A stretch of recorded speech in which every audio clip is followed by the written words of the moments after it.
waking up and the stars align. SSG, I'm in my prime. Hey, wanna join the gang, but you ain't got ties. Pulling right up, right where you reside. So today we got totally wrong facts about Jesus Christians still believe in. Let's get straight to it. Nails. Most Christians picture Jesus on the cross with nails through his palms. That's crazy too, because I'm currently reading my Bible and I'm still in the Old Testament, but I'm on the book of Ruth.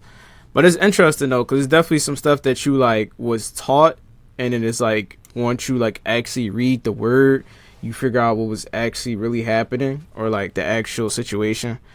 And it's crazy. It's different. I'm trying to think of like the most recent thing that I learned. It's been a lot. I'm not gonna lie. What's one that's like interesting though? One thing that I did learn that I thought like, all right. So one thing I did learn, and it says it in the word, is that like you know, you ever have like, and I just had this conversation yesterday because I just learned it and I thought it was interesting. But if you ever have like a negative, intrusive thought, and that's why I like hold on, I'm sorry, I'm jumping all over the place. One thing that I learned was that the devil basically can control your thoughts sometimes. So if you ever had like a negative, intrusive thought and you're like, damn, why I just think that? Sometimes it's not always from you. So I thought that was something interesting, and it says that in the word too. I, growing up, always thought that the devil can like influence you or like tempt you with temptation, but I didn't know that he could actually affect your thoughts. So that's why I guess they say, what's the saying that goes, basically like the enemy can't let the enemy win. But yeah, all in all, I didn't know that he can actually influence your thoughts. So I thought that was cool. And obviously the other thing too, even with this title being what it is, other thing that I learned, and I've known this for like the past few years now, is that his real name wasn't Jesus, it was Yahshua. So that's another interesting fact. But let's get straight into the video instead of me continuously rambling. Nails. Most Christians picture Jesus on the cross with nails through his palms. Every painting, every crucifix, every Easter play for the last 2,000 years shows it that way. Here's the thing though, that's probably not how it actually happened. Medical evidence and historical crucifixion studies tell us the nails most likely went through the wrists, specifically through the carpal bones, because your palms literally cannot support your body weight. The tissue would just rip straight through. Yeah, I knew this one. Actually, I feel like I've seen more pictures of it going through the wrist than the hand, honestly. It's basic anatomy. The Romans knew what they were doing. They'd been crucifying people for a long time, and they figured out what worked. Think about it from their perspective. Crucifixion wasn't just execution. It was a carefully designed torture method meant to maximize suffering and serve as public warning. The Romans were engineers and military strategists. They didn't mess around with methods that didn't work. Archaeological evidence actually backs this up. In 1968,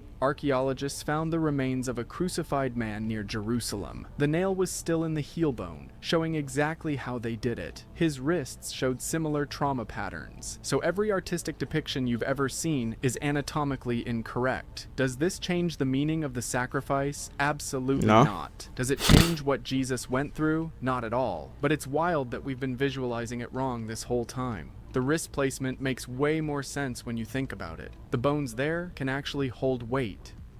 Carpenter. So here's another thing art and tradition got completely wrong. Before his ministry, the Bible literally calls Jesus a carpenter, so most people imagine him in a small workshop making tables and chairs. Here's the actual deal. The Greek word used in the Bible is tekton, and it doesn't mean carpenter like we think of it today. It means builder or craftsman, someone who worked with both wood and stone in construction. Think general contractor or construction worker, not furniture maker. Jesus was probably on building sites helping construct houses and structures. He worked with timber for sure, but probably with stone too. He was doing manual labor in the ancient construction industry. In first century Galilee... That's pretty fire. And it's crazy too, because now that like I'm actually watching the video, I'm remembering different stuff that I learned. So another thing that I learned too, and some people don't realize as well, is that when we get to heaven, we're still going to be working, which is pretty interesting. I'm not sure what that work looks like, but it says in word that we will be working.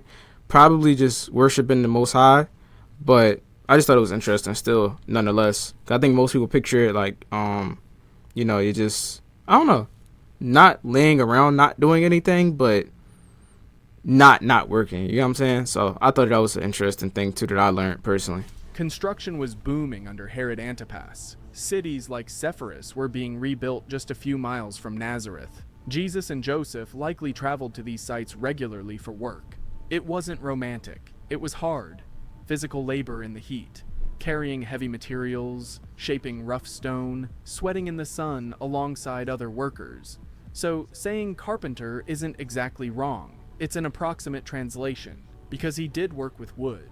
Jesus wasn't running a quiet workshop making dining room sets. He was probably dusty and exhausted from hauling materials and building actual buildings. He wasn't an artisan craftsman. He was a working class builder, which honestly makes some of his parables make more sense. When he talks about building houses on rock versus sand, he's speaking from actual experience. When he mentions beams and planks, he knows that world. It's just not the gentle woodworker image we've all been fed. The Last Supper. One painting literally rewrote everyone's understanding of history. Leonardo da Vinci's Last Supper is so iconic, so burned into culture, that it's shaped how every single person pictures that night. Long table, everyone sitting on one side facing out, modern chairs, formal setup.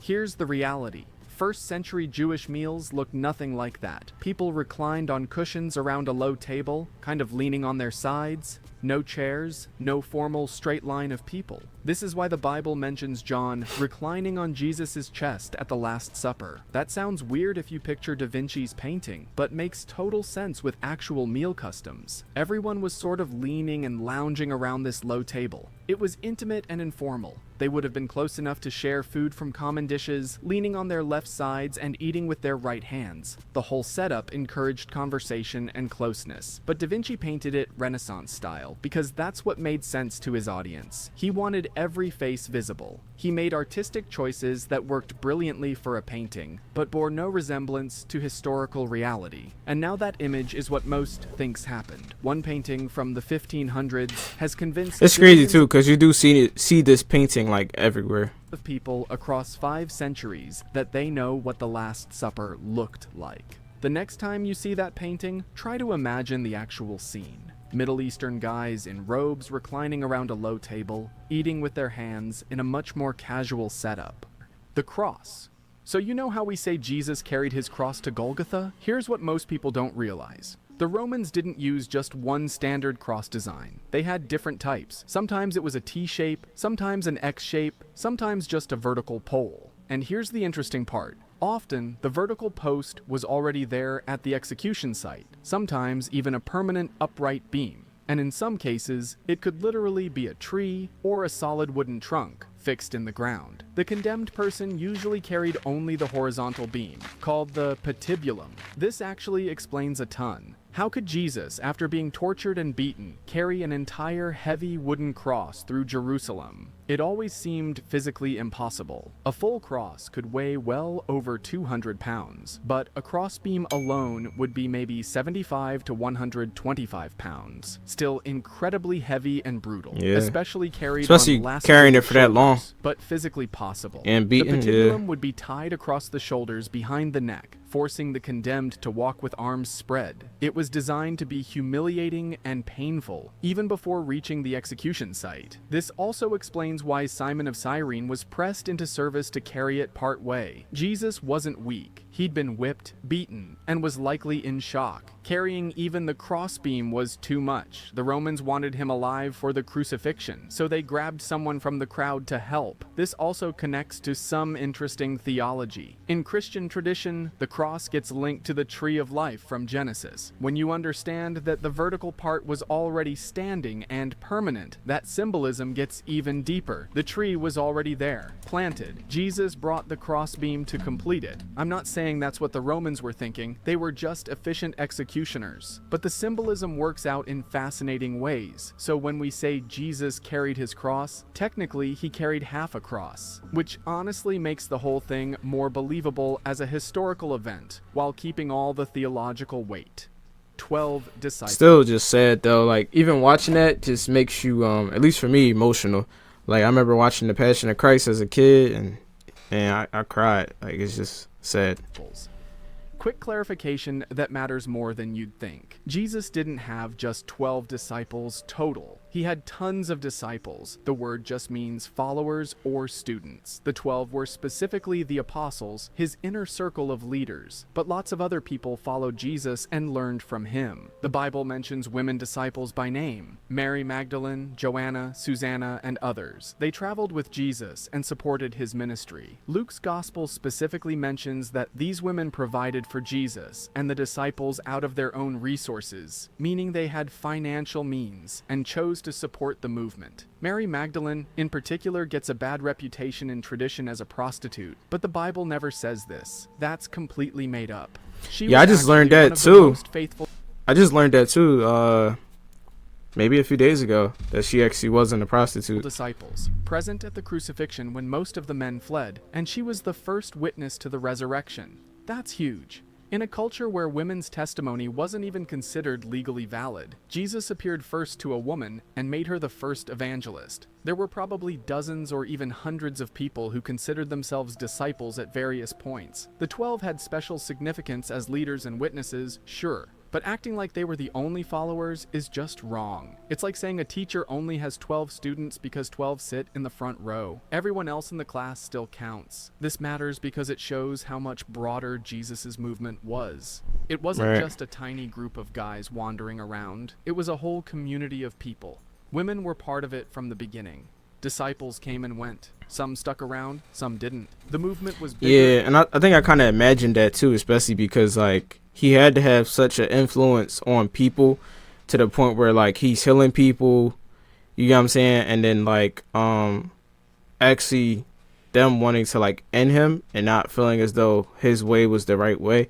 It had to be a huge influence on and people. More dynamic than we usually picture. Jesus sent out 72 disciples at one point on a mission trip. That's way more than 12. The early church had this rich diversity of followers from the very start.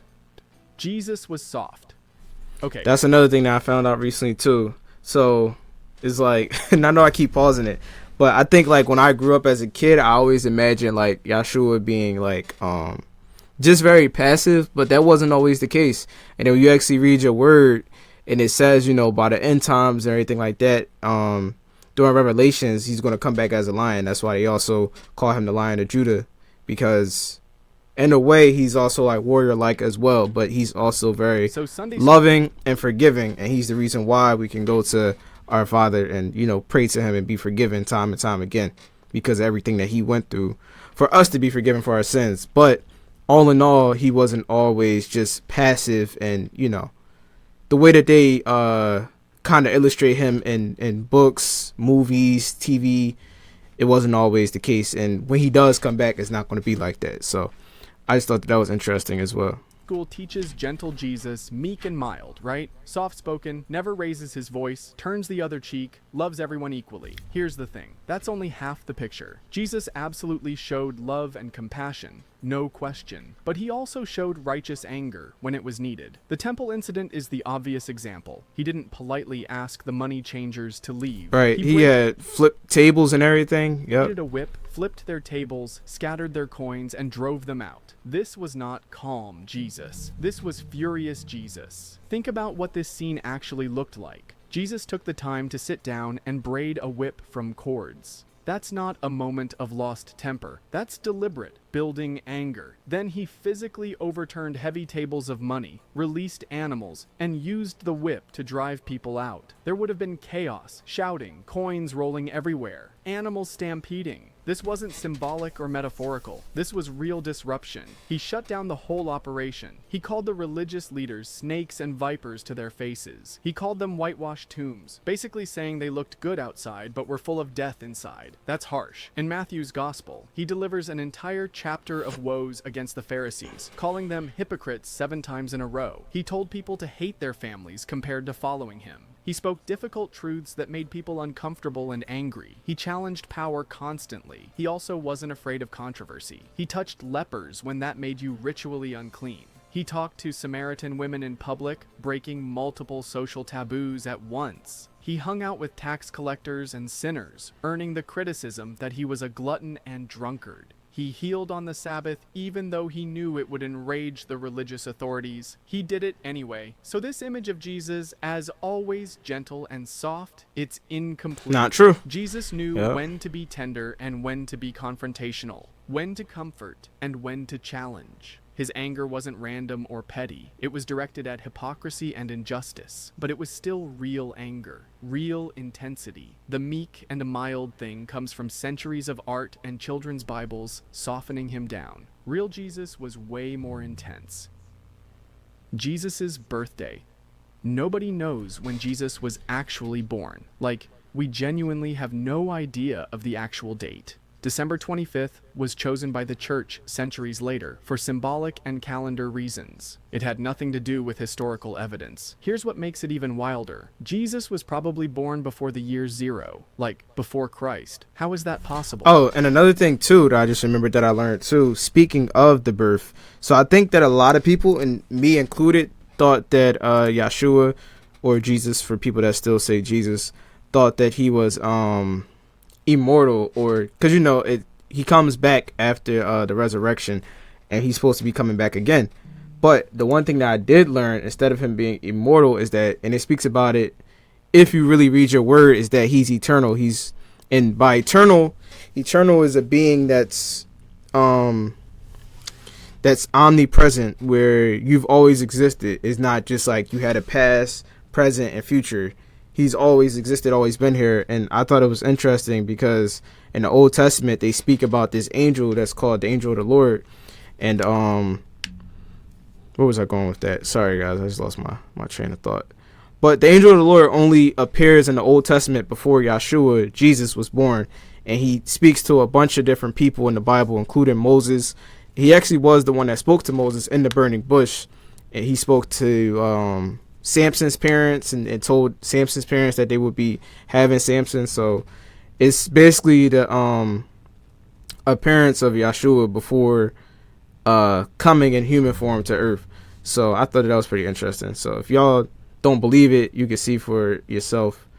I'm gonna look it up real quick. Y'all could check it out. You know what I'm saying? Let's see. Who is the angel of the Lord? So this is another interesting thing that I found. And then even reading like the Old Testament, like it speaks about it. So here it goes.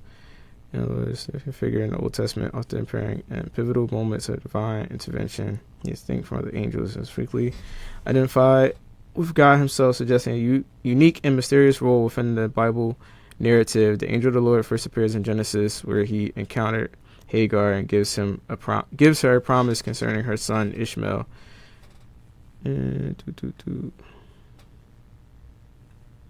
Let's see.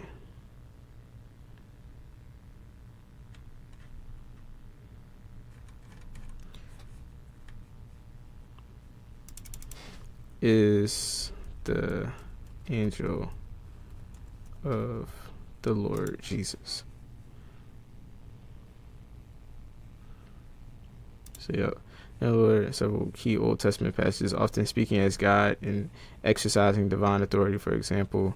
So yep, as y'all can see, a lot of people believe that this was basically the presence of Yeshua before, coming in physical form, in human form to earth. So the appearance of the Most High.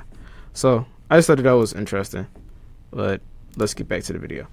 But yeah, if y'all do have the time, look it up, research it yourselves. I thought that was very interesting myself. Do with historical evidence. Here's what makes it even wilder. Jesus was probably born before the year 0, like before Christ. How is that possible? Calendar miscalculation. When they set up the Anno Domini dating system way later, they got the math wrong. The monk who created our calendar system, Dionysius Exiguus, was working in the 6th century trying to calculate backward to Jesus' birth. He didn't have great records and made several errors in his calculations. Most scholars think Jesus was born somewhere between 6 BC and 4 BC, based on historical records about Herod and other events mentioned in the Gospels. So Christ was born before Christ. Let that sink in for a second. As for December 25th, the church likely chose it because it aligned with existing winter solstice festivals. Roman Saturnalia, Sol Invictus, other pagan celebrations. It was strategic. Pick a date people already celebrate and Christianize it. There's nothing wrong with that. It's actually pretty smart. The first recorded celebration of Christmas on December 25th was in Rome in 336 AD, 3 centuries after Jesus died. Before that, Christians didn't celebrate his birth at all. They focused on Easter and his resurrection. But it means Christmas has zero connection to Jesus's actual birth.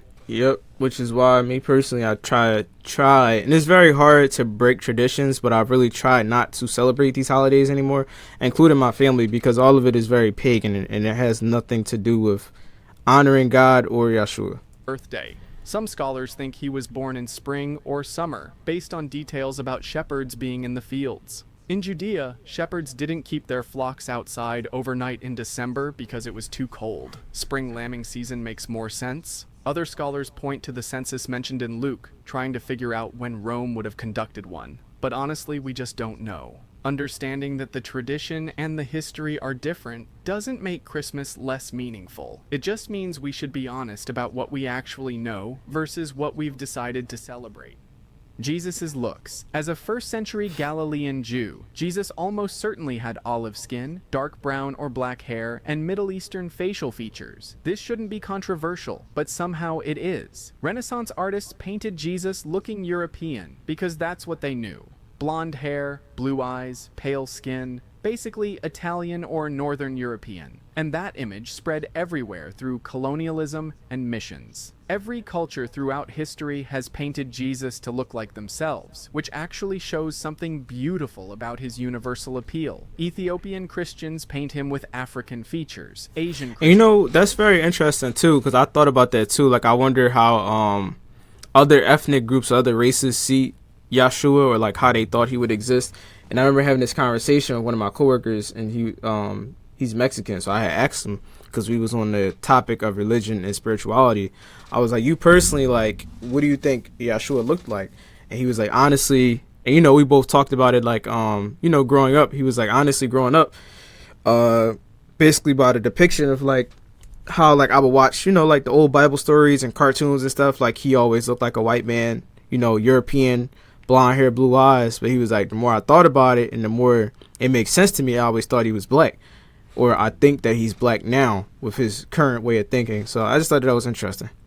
Paint him with Asian features. There's something profound about people seeing Christ reflected in their own image. But historically, he was a Middle Eastern man. When you see those forensic reconstructions based on first-century Jewish skulls from the region, they look nothing like traditional Jesus paintings. They look like modern Middle Eastern men, which makes total sense. He probably had short hair too, not the long flowing locks in every painting. Jewish men in that era typically kept their hair relatively short. Long hair on men was actually associated with Nazirite vows, which Jesus... I was about to say, but Jesus, Yeshua, did come from Nazarene, I believe, if I'm not mistaken.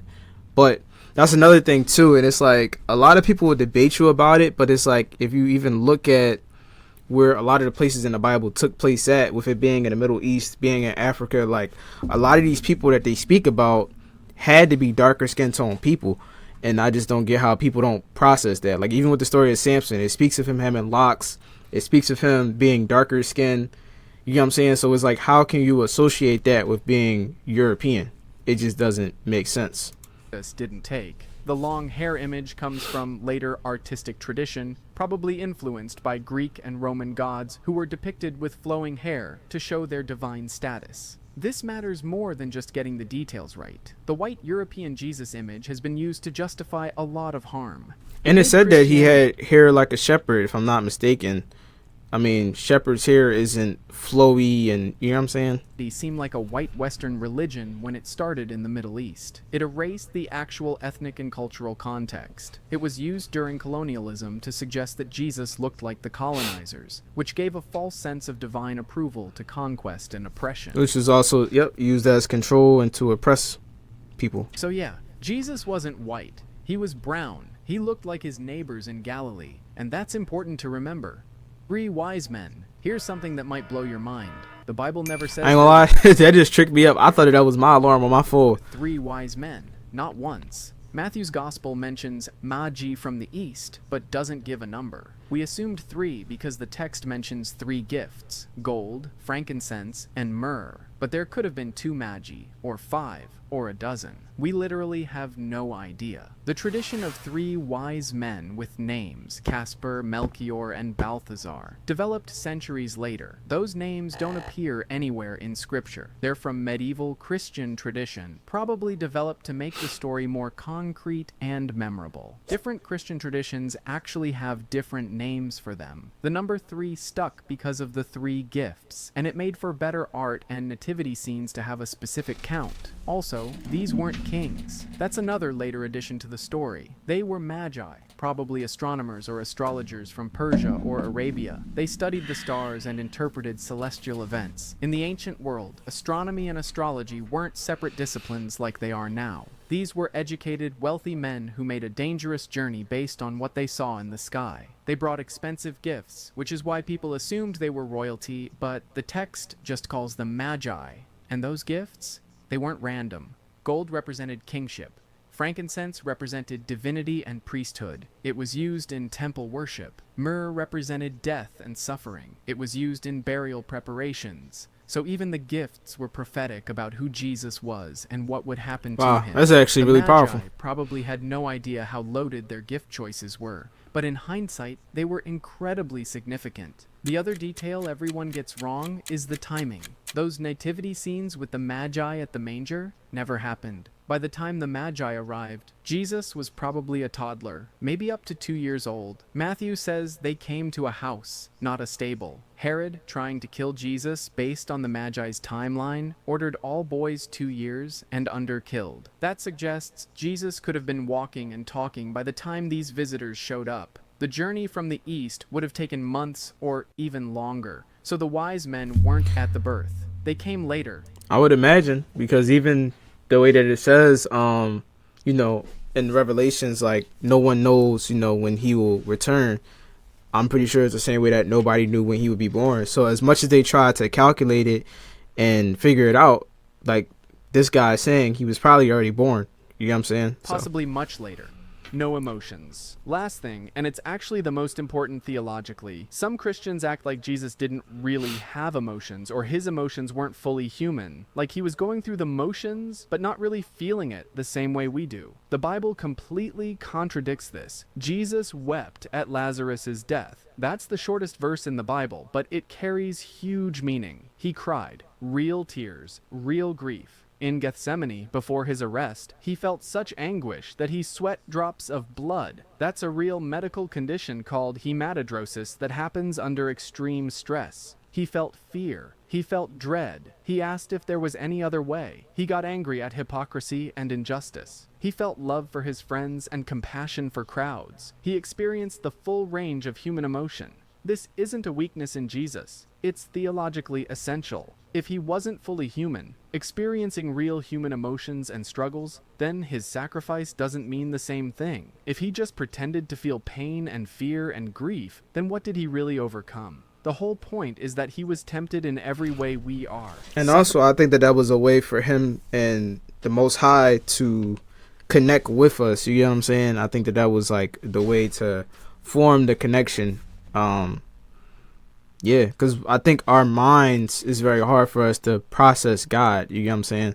So I think that was his way to bond with his creation. Heard what we suffer, felt what through we Yahshua, and still remained sinless. That's what makes it meaningful. Understanding who Jesus really was, fully human and fully divine, makes the story even more powerful. He didn't float through life above human experience. He dove into it completely. Very good video. Very good video. I definitely want to start reacting to stuff like this because this is a very big interest in mine. Something that is always on my mind. I feel like I'm consistently praying and at least trying to read my word. I know I'm not perfect. Like nobody's perfect besides Yahshua, but I'm trying to do better. So I thought it was interesting to react to it as well as share things that I've learned, and hopefully this reaches other people out there and maybe you guys learn something either from this video or from my personal experiences, that things that I've learned. So